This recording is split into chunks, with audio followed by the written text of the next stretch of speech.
In 1942, the Japanese plan to invade Australia.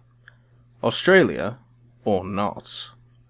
Plans for a Japanese invasion of Australia never quite reached the stage where the operation needed a name, but discussions were serious and surprisingly specific for a while. A metonymous hum disturbed the peace of the Darwin morning on the 19th of February 1942. It rose gradually to reach a strident cacophony as waves of aircraft came screaming out of the sky, attacking not just ships, but warehouses and offices, dock installations, cranes, and quays. This first wave of about 180 carrier-based attackers were followed by heavy bombers from Sulawesi, Indonesia, sounding the alarm. When the smoke had cleared, it was time to count the cost. Along with port installations, 8 ships had been sunk, including a US destroyer and troop transport. Even today, the number of casualties is unclear.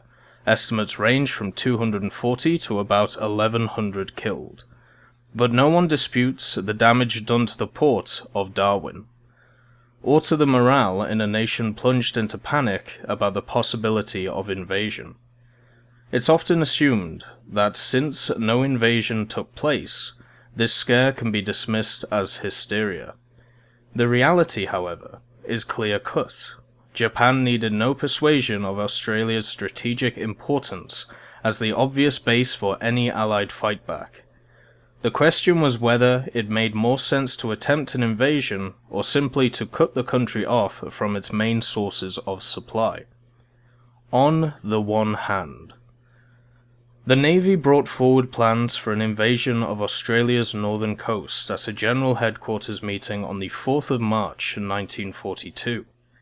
Commanders of the 4th Fleet, based at Truk, requested soldiers for such a venture.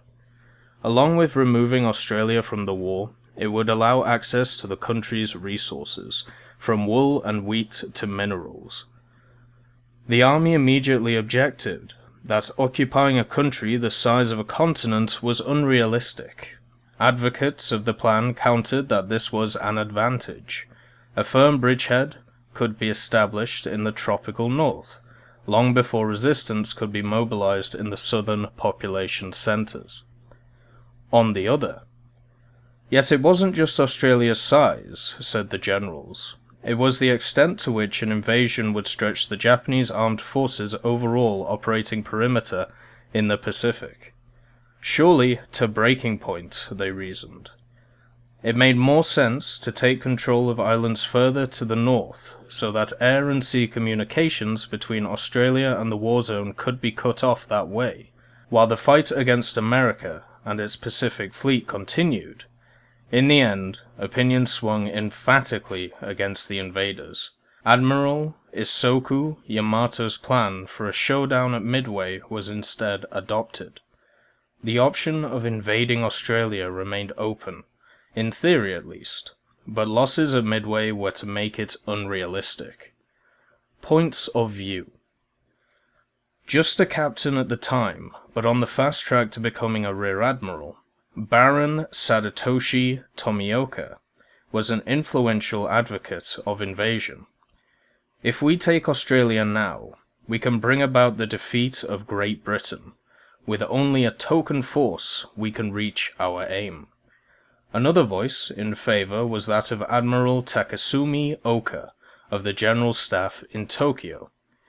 We need to actively move our forces to Australia and Hawaii, annihilate our enemy's marine military force, and decimate our enemy's bases for counterattack.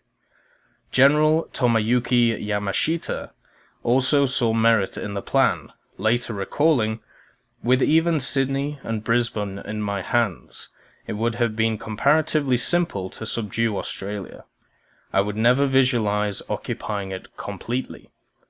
Colonel Takashiro Hattori spoke for the army, however, when he refused to contemplate a reckless attack which would exceed the strength of Japan.